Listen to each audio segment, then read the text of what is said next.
बोल श्री राधे कृष्ण भगवान की जय।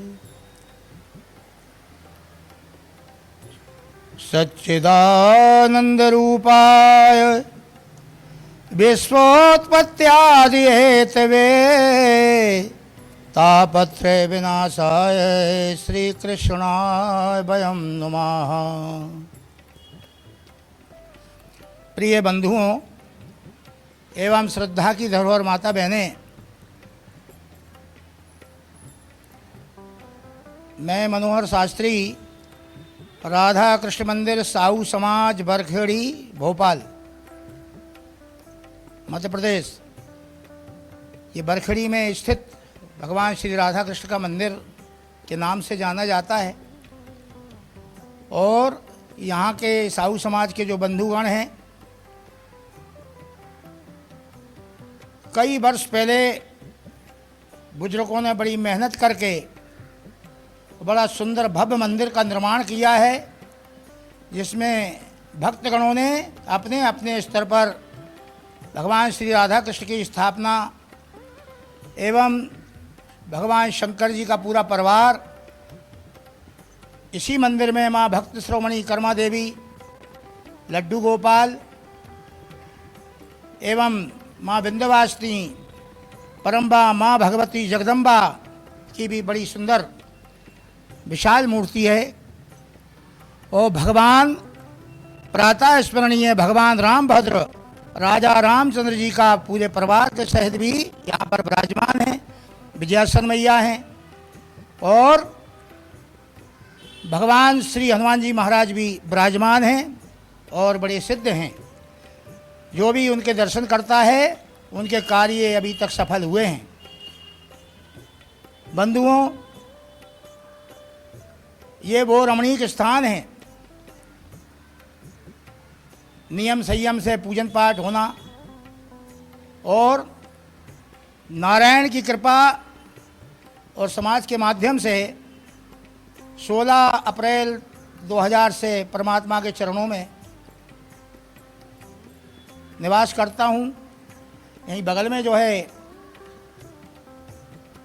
मंदिर परिसर की बगल में स्थान भी दिया है समाज बंधुओं ने, और परमात्मा के आशीर्वाद से बाल गोपालों का पालन पोषण यहीं से चल रहा है, परमात्मा कर रहे हैं। और समाज बंधुओं का भी बड़ा लाडला ब्राह्मण हूँ मैं, सभी का बड़ा अद्भुत प्रेम है मेरे स्वयं के ऊपर, परिवार के ऊपर। तो बंधुओं, आज जो है इसलिए मन में आया कि कुछ बताया जाए। आज देखिए शरद पूर्णिमा है। शरद पूर्णिमा क्यों मनाई जाती है, किस लिए मनाई जाती है और किस प्रकार से मनाना चाहिए, ये हमारे लिए पता होना चाहिए। तो बंधुओं, ये जो मैं आपको बता रहा हूँ, जो माता बहनें पहले से व्रत पूजन कर रही हैं शरद पूर्णिमा का, उसमें कोई फेरबदल ना करें, जैसा करती आई है वैसा ही करें।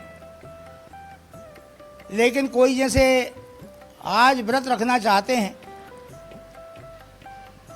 उनके लिए आज ये नया जो है नियम तो वो ही है, लेकिन आप सुन लें ध्यान से। इसमें बड़ी श्रद्धा के साथ पंचगव्य से स्नान करके, जितेंद्रिय होकर के, प्रातःकाल होते ही स्नान करने के पश्चात शुद्ध होकर के संकल्प करना चाहिए कि हे शरद पूर्णिमा माँ, आज हम आपका व्रत कर रही हैं या कर रहे हैं। इससे पुत्र पौत्र धन धान्य की वृद्धि होती है, इसमें किसी प्रकार का संदेह नहीं है। संक्षिप्त नारद पुराण के अंदर इसका उल्लेख बतलाया है। वो कथा तो बहुत विस्तार से है, लेकिन कम शब्दों में आपको थोड़ी सी एक विधि बता रहे हैं, उसको ध्यान से सुनिएगा। एक लकड़ी का पटा होना चाहिए। लकड़ी के पटे के नीचे चौक पूरिए हल्दी का, और पटे के ऊपर पीला कपड़ा बिछाइएगा। और कपड़ा बिछाने के बाद में उस पर एक तांबे का कलश रखिए जल से भर करके, उसके ऊपर एक नारियल रखिएगा, उस पर स्वास्तिक का चिन्ह बनाइए और वहीं बगल में चावल के ऊपर पीतल के गिलास में गेहूं भर करके और कुछ द्रव्य दक्षिणा उसमें रख दीजिए और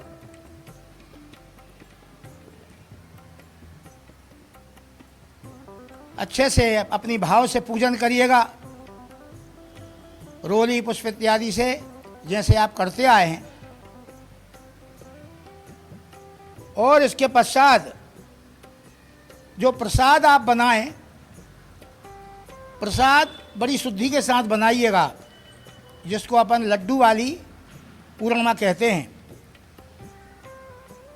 बड़ी शुद्धि के साथ एकाग्रचित होकर उसे बनाइए, क्योंकि बड़े कष्ट से हम व्रत रहते हैं, तो उसको बड़े भाव के साथ बनाया जाए। सुंदर अच्छा खोबा बनाया जाए घर पर गाय के दूध का, और 1.25 किलो से 5 किलो दूध की भी आप बना सकते हैं, आपकी श्रद्धा अनुसार यथाशक्ति। अच्छे से जो है मावा बनाइए, वो मावा बनाने के बाद में उसमें शक्कर मिलाइए। इसमें जो व्यवस्था दी है वो 2.5 पाव की दी है, तो उसमें 6 लड्डू बनाए जाते हैं। 6 लड्डू बनाने में क्या करना है, पूजन करने के पश्चात एक लड्डू जो है परमात्मा को अर्पण करें और दूसरा पेड़ा पतिदेव ग्रहण करें, और तीसरा जो पेड़ा है, लड्डू है, वे मानदान को दें, जैसे कि भांजे भानेज नंद बहन आदि को दिया जाएगा। और चौथा लड्डू जो है अपनी सहेली से बदलें।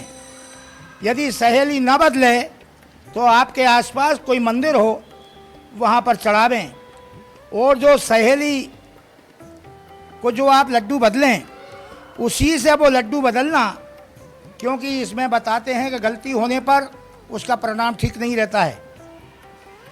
उसी सहेली को आप ये लड्डू बदलना जो 6 महाव्रत रखे पूर्णिमा का, और 5वां पेड़ा घर के सदस्यों को बांट दें।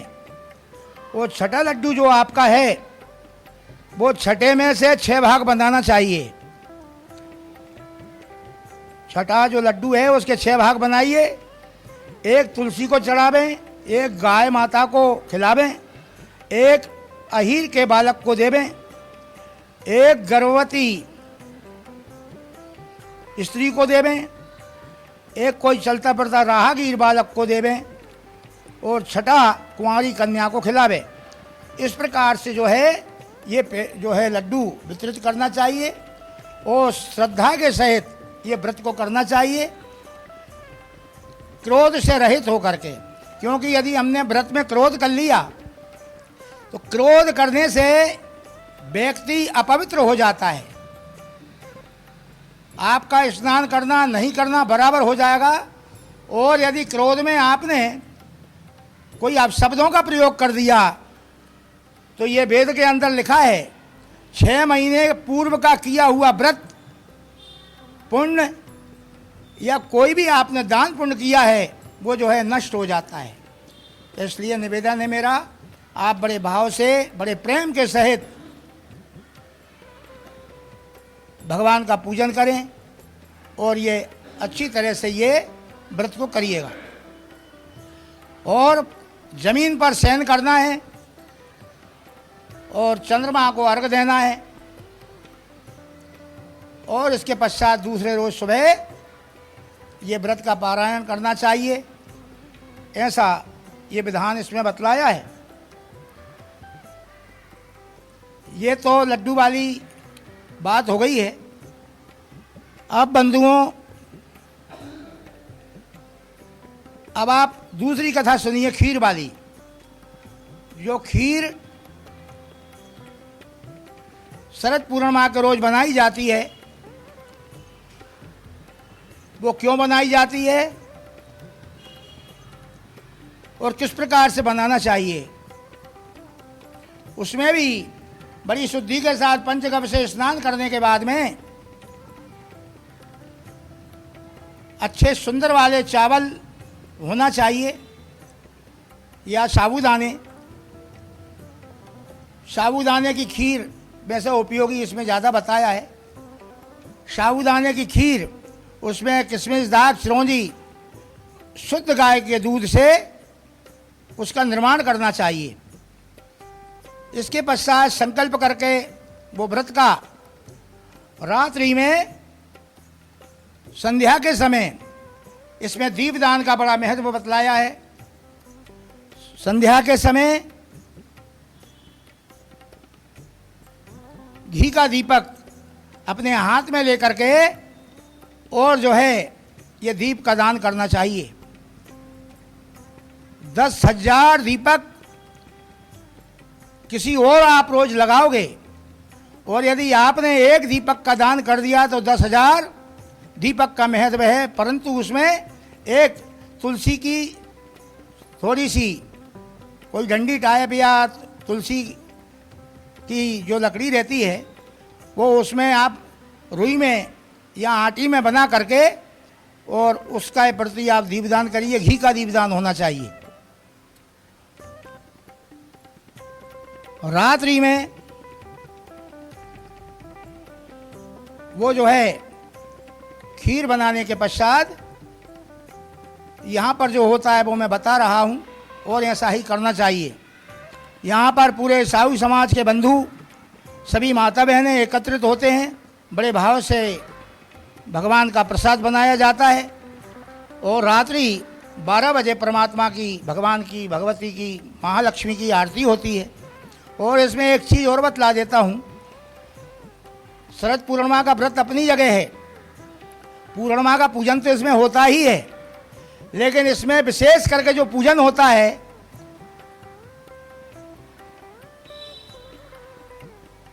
इसमें जो पूजन होता है उसको आप सुनिएगा। ओरे अंगा महरे पुलक भूषण माश्रयंती भृंगांगिदेव मुकलाभरणम तमालम अंगीकृताखिल विभूतिरूपांगुलीला मांगल्यदास्तो मम मंगल देवताया। इसमें भगवती महालक्ष्मी का पूजन होता है रात्रि 12 बजे और इंद्र का पूजन होता है और कुबेर भगवान का पूजन होता है। ये तीनों का पूजन इसमें विशेष महत्वपूर्ण बतलाया है। और आपने ये सुना होगा कि अमृत बरसता है। अमृत तो बरसता है, लेकिन आपको ये पता होना चाहिए कि ये अमृत को बरसाता कौन है। हमारे धर्म के विषय में हमको जितनी भी जानकारी होना चाहिए। तो बंधुओं, ये अमृत कौन बरसाता है? तो ये इस प्रकार से ये खीर वाली जो पूर्णिमा है, खीर का भोग लगाया जाता है। और रात्रि 12 बजे यहाँ पर सुंदर पीपल का वृक्ष है जिसमें 33 करोड़ देवी देवता निवास करते हैं। वृक्षों में जितने भी वृक्ष हैं उनमें पीपल को सर्वोपरि बताया है। उसी के नीचे सुंदर शीतल चंद्रमा की धवल जो है रोशनी में यहाँ पर परमात्मा को बाहर वहाँ पर विराजमान किया जाता है। सुंदर सिंहासन पर, लकड़ी के पटे पर, लकड़ी के तख्ते पर, वहाँ पर पूरे समाज बंधु एकत्रित होकर के भगवान का अभिषेक करते हैं और भगवती महालक्ष्मी का अभिषेक करते हैं। और इसमें बंधुओं विशेष करके बतलाया है कि स्वर्ण की या तांबे की या पीतल की लक्ष्मी जी की मूर्ति होना चाहिए। और कलश स्थापित करने के बाद में वो मूर्ति का अभिषेक पूजन होना चाहिए।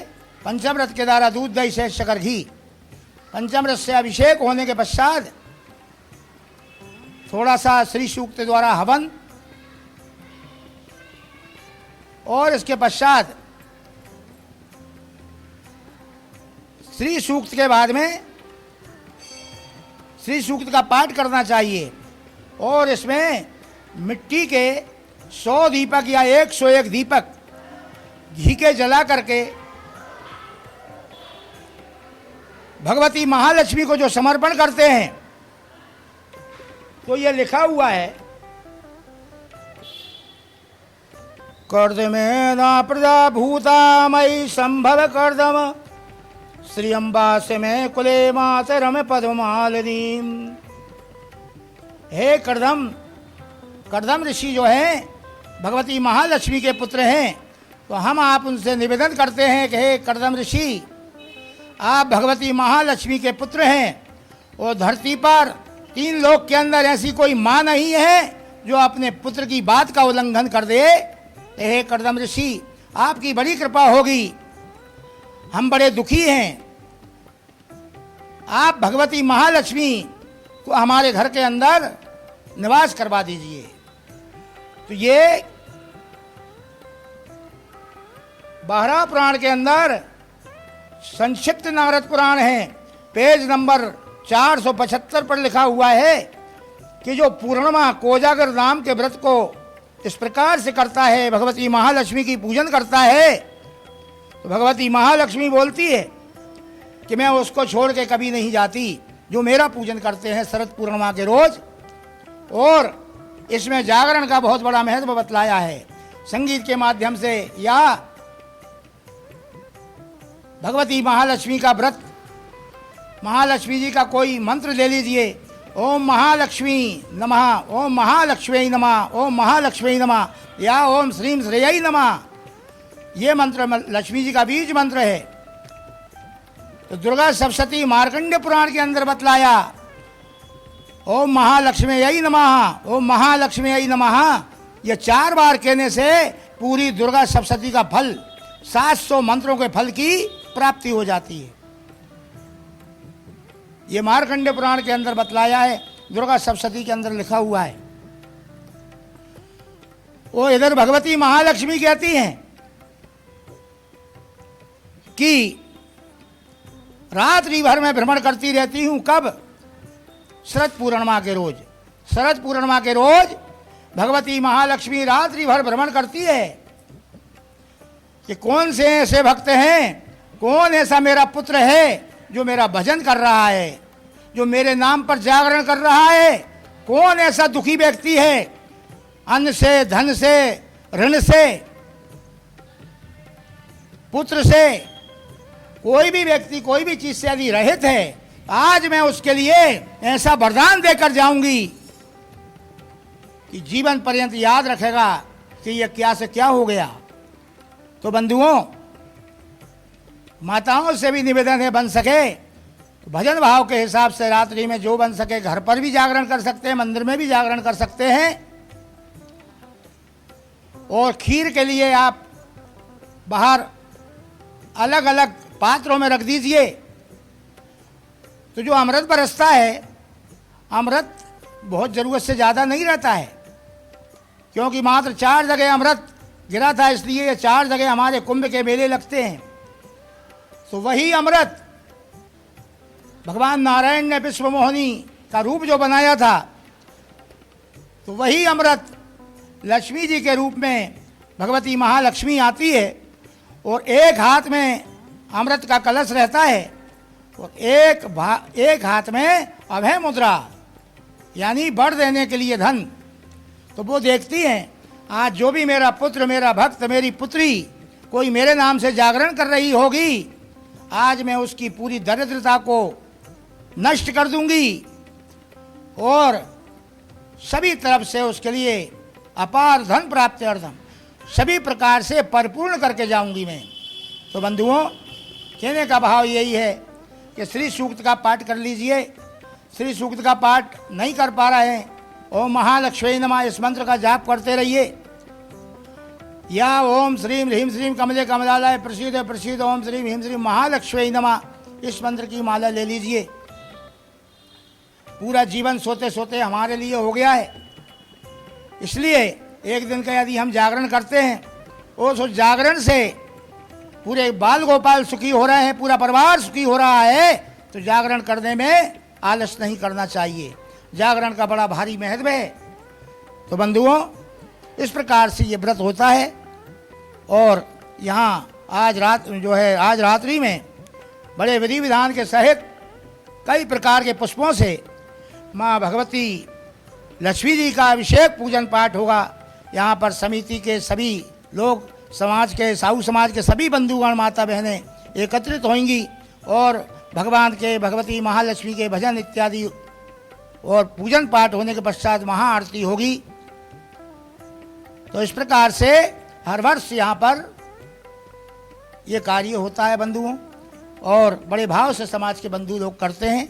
मेरी प्रार्थना है नारायण से, भगवती महालक्ष्मी से, भगवती जगदम्बा जो भी तुम्हारा जागरण करे, पूजन करें, उनकी निर्धनता को दूर करिएगा और संपूर्ण विश्व में जहाँ जहाँ भी आपको लोग याद करते हैं, भक्तगण याद करते हैं, माता बहनें याद करती है, सबको दुख दूर करें, सभी का कल्याण करें और साथ में मेरा भी कल्याण करें। बोल जगदम्बे महारानी की जय, श्री राधा कृष्ण भगवान की जय। न फेक न लेट, देखते रहिए पीपल्स अपडेट।